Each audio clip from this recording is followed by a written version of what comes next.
అతనిని నమ్మింది, తన హృదయం పరిచింది.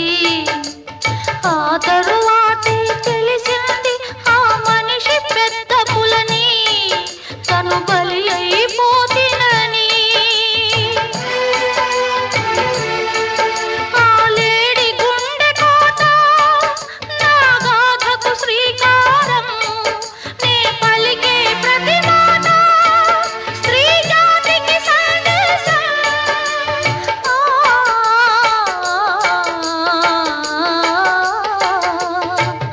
ఇది పాట కానే కాదు, ఏ రాగం నాకు రా